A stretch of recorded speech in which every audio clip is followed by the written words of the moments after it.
তাহলে সরকারের বিরুদ্ধে যে সকল সমালোচনা আমরা বিএনপি নেতাকর্মীদের কাছ থেকে শুনি, সেটা কি আসলে সরকারকে চাপে রাখার কৌশল?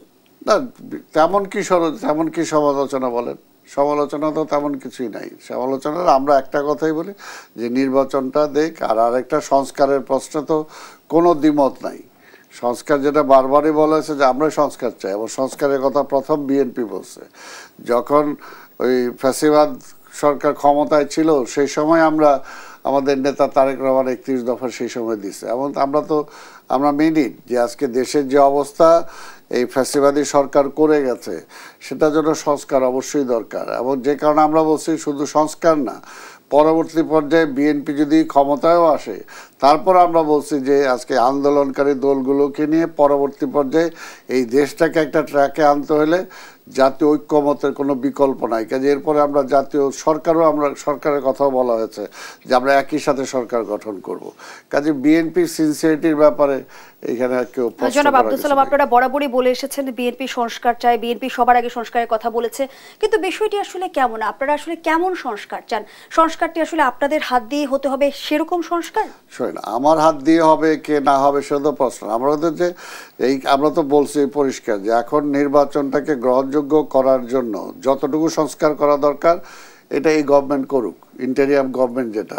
আর সংস্কার তো একটা ধারাবাহিক প্রসেস, অনেক কিছু আছে যেটা ইচ্ছা করলেও তো আপনার এই কয়েক মাসের মধ্যে সম্ভব না, যেটা হয়তো পরবর্তী পর্যায়ে করতে হবে, তাই না? আর আমরা তো 31 দফার মধ্যে প্রথম 6টা দফাতেই তো আমরা যেটা নিয়ে আসছি যে আজকে মানে সরকার প্রধান যিনি হবে তার দুই টার্মের বেশি কেউ পরপর নির্বাচন করতে পারবে না।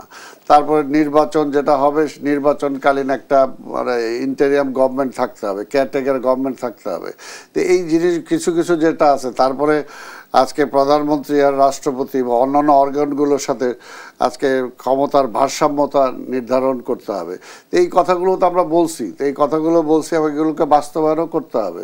তো এগুলো যে সবই একেবারে এখনই সম্ভব হয়ে যাবে সেটা তো না, সেটার জন্য সময় লাগবে। সেটা এখন তারা কিছু করবে, পরবর্তী পর্যায়ে নির্বাচিত সরকার করে আসবে। আরেকটা এখানে ভয় পাওয়ার তো কিছু নাই। আমি যদি দেখেন 15টা বছর নির্বাচন হয় নাই, মানুষ ভোট দিতে পারে নাই, আপনি যদি নির্বাচনটা কনফার্ম করতে পারেন যে 5 বছর পর পর নির্বাচনটা হবে, নির্বাচনের মাধ্যমে জনগণের ভোটে নির্বাচিত সরকার আসবে, এবং ওই নির্বাচনটা কোনোভাবেই রানিং যে গভর্নমেন্ট বা পলিটিক্যাল গভর্নমেন্ট থাকবে তার অধীনে নির্বাচনটা হবে না, সেটা কেয়ারটেকার গভর্নমেন্টের অধীনে হবে যেটা আগে ছিল। এই দুইটা জিনিস যদি করা যায় তাহলে তো একটা কেউ মানে যে সরকার থাকবে ও ইচ্ছা করলেও তো তার টেনিউরটা সে বাড়াইতে পারবে না, বা ওখানে তার স্বৈরাচার হওয়ার ইচ্ছা করলেও পারবে না। আরেকটা হলো যে তাকে জনবান্ধব হইতেই হবে, কারণ যেহেতু পিপুলস ভোটে তাকে আবার ইলেক্টেড হয়ে আসতে হবে, ওটা তার দিনের ভোট রাত্রে করার কোনো সুযোগ নাই। কাজে এইগুলো যদি করা যায় তাহলে অটোমেটিক্যালি অনেক কিছুই মানে জনগণের যে ক্ষমতা যেটা ছিনতাই হয়েছিল সেই জনগণের ক্ষমতাটা জনগণের কাছে ফিরে আসবে, এবং জনগণের ভোটে নির্বাচিত সরকার আসবে। তখন প্রতিবেশী রাষ্ট্র এইখানের ক্ষমতায় কে আসবে এটা ডিসাইড করতে পারবে না।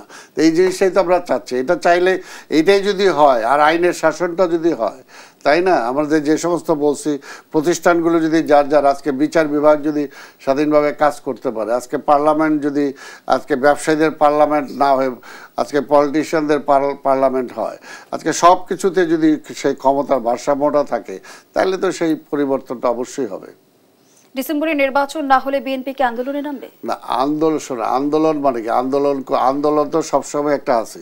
এই যে আজকেও তো আন্দোলন হচ্ছে, আজকে ইসরায়েলের বিরুদ্ধে আজকে আন্দোলন, আজকে সবাই আন্দোলন তো শোনেন, একটা মানুষ বেঁচে থাকার জন্য তাকে আন্দোলন করতে হয়, তাকে যদি আমরা যেটা চাই যে এই সরকার ডিসেম্বরের মধ্যে, যেহেতু তারা বলছে যে ডিসেম্বর টু জুন, কারণ জুনের মধ্যে কোনোভাবেই সেটা সম্ভব না, জুনের সময় বৃষ্টি বাদল চলে আসে।